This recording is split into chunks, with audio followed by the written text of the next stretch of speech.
அன்பான மக்களே, upcoming track பற்றி வெண்ணிலா மாமா இருக்கார் இல்லையா, அவர் ஒரு விஷயம் சொல்லியிருக்காருங்க. என்னன்னு சொல்லி பார்த்தீங்க அப்படின்னா, இன்றைக்கி காலையில் அவரோட யூடியூப் சேனலில் ஒரு வீடியோ. அதில் வெண்ணிலா இன்றைக்கி வெண்ணிலாவும் விஜயும் இன்றைக்கி பேசுனாங்களே, நாளைக்கு விஜய் பேசுவார் வெண்ணிலா கிட்ட. அதே மாதிரி அவங்க மாமா வந்திருக்கார் இல்லையா, அவங்களோட சீன்ஸ் அவ்வளோதான். அதுக்கப்புறமா பஸ் ஸ்டாப்பில் காவேரியை பார்க்குறது தான். அதுக்கப்புறமா வெண்ணிலா வரமாட்டாங்க அப்படிங்கிற மாதிரி அவர் சொல்லியிருக்காரு. அது விகா ஃபேன்ஸுக்கு பயங்கர ஹாப்பி தான், சரியா? ஆனால் இது அப்கமிங்கில் காவேரி ஃபீல் பண்ணுறது, விஜய் யோசிக்கிறது, இன்றைக்கி எபிசோடில் நம்ம பரபரப்பாக பார்த்தோம் இல்லையா, அது கவலைப்பட வேண்டியதில்லை. காவேரியை கண்டிப்பாக அவங்க சேர்த்து வச்சுட்டு தான் போவாங்க, நீங்கள் கவலைப்பட வேண்டாம். இன்றைக்கி எபிசோடை பார்த்துட்டு விகா ஃப்ரெண்ட்ஸில் நிறைய கமெண்ட்ஸில் பார்க்க முடியுது, வருத்தப்படுறாங்க. விகா பிரிச்சிடாதீங்க அப்படின்னு. பிரிக்கவே மாட்டாங்க, கவலையே படாதீங்க.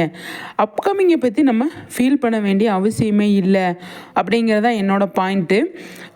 விஜய் காவேரி 2 பேரும் மீட் பண்ணி பேசினாலே இப்போ பஸ் ஸ்டாப்லேருந்து தான் டேக் ஆஃப் ஆகுங்க நம்மளோட விஜய் காவேரி விகாவோட சீன்ஸ்லாம் அப்படின்னு நான் நினைக்கிறேன். இப்போ அக்டோபர் 1 அவங்க மலேசியா போகிறாங்க இல்லையா, அந்த டைமில் பாருங்களேன், செம்ம அப்டேட்டை கொடுத்துட்டு போவாங்க. நான் சொல்கிறேன், நீ பாருங்கள், கொஞ்ச நாள் தானே இருக்குது, அப்போ போயிட்டு பயங்கரமாக கலக்கிட்டு வருவாங்க அப்படின்னு தான் நான் நினைக்கிறேன். ஆனால் மகாநதியை பொறுத்த வரைக்கும் அப்கமிங் ட்ராக் பற்றி யாருமே வருத்தப்பட வேணாம் அப்படிங்கிறது தான் என்னோடய பாயிண்ட்டு. அதுக்காக மட்டும்தான் இந்த வீடியோ. நிஜமாகவே வெண்ணிலா மாமா சொன்னதாக இருந்தாலுமேவும் இப்போ காவேரியோட, அதாவது வெண்ணிலாவோட ரியாக்ஷன் நம்ம பார்க்குறோம் இல்லையா, இப்போ நடந்தது என்ன அப்படிங்கிறத நம்ம பார்த்துருக்கோம். விஜய்க்கு ஒன்றும் புரியலை, அவங்க என்ன முடிவு எடுத்திருக்காங்க, முடிவெடுத்து இவரை வெளியில் கொண்டு வரதுக்கு ட்ரை பண்ணாங்க அப்படின்னு அவங்களுக்கு தெரியல இல்லையா. அதனால் அது மட்டும்தான் ப்ராப்ளம், சரியா? மற்ற எந்த ப்ராப்ளம் கிடையாது. காவேரி பார்த்து பேசினாலே அவர் சரியாக போயிடும். காவேரி பார்த்து பேசினாலும் அவங்க ஒரே முடிவாக இருப்பாங்க, வெண்ணிலா வாயிலேருந்து வரணும் அப்படின்றது தான் அவங்களோட இது. அதனால் காவேரி ஸ்ட்ராங்காக தான் இருப்பாங்க இருக்கிற முடிவில். விஜய் என்ன சொன்னாலும் பார்ப்போம் என்ன நடக்குது எது நடக்குதுன்னு சொல்லிட்டு, சரிங்களா? செம்மையாக தான் போயிட்டுருக்கு. ஆனால் இதுவும் தேவை தானே, கதை இழுத்து கதையை சுற்றி கொண்டு வரணும் அப்படின்னா ரொம்ப நாள் போகணும்னு நம்ம ஆசைப்படுறோம். சரி, முடிச்சிடாதீங்கன்னு சொல்கிறோம்.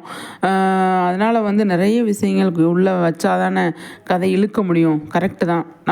நம்ம எதிர்பார்க்குறது வரணும் அப்படின்னு நினச்சோன்னா ஒரே மாதத்தில் சீரியலை முடிச்சுட்டு போயிடுவாங்க. அதனால் இப்படி இந்த மாதிரி ட்ராக் போகிறது ஒன்றும் ப்ராப்ளம் கிடையாது, நமக்கு ஹாப்பி தான். ஆனாலும் காவேரி கொஞ்சம் இந்த 2 நாளாக கொஞ்சம் பண்ணுறாங்க, அதை கொஞ்சம் அவாய்ட் பண்ணால் நல்லாயிருக்கும். மனசு வலிக்குது.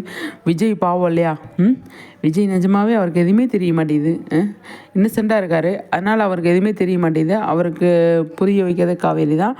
ஆனால் அவங்களே என்ன பண்ணுறாங்க எது பண்ணுறாங்க அப்படின்னு தெரியாமல் பண்ணிகிட்டு இருக்கும்போது விஜய் என்ன பண்ணுவார், பாவம் இல்லையா? என்ன மக்களே, பாட்டிக்கு விஜய் பாட்டி பக்கம் எந்த ஒரு தப்பும் கிடையாது. அவங்க கரெக்டாக தான் பேசுகிறாங்க, அவங்க நியாயமாக தான் பேசுகிறாங்க, அவங்களையும் குறை சொல்ல முடியாது.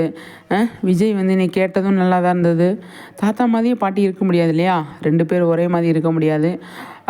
கரெக்டு தான். ஆனால் விஜய்க்கு ஒரே குழப்பம், என்னடா காவேரி அமைதியாக போயிட்டா, ஃபோன் பண்ணாலும் எடுக்க மாட்டா அப்படின்னு, என்னன்னு தெரிஞ்சுக்கணும் அப்படின்னு கண்டிப்பாக அவர் முயற்சி பண்ணுவார். அதுக்கான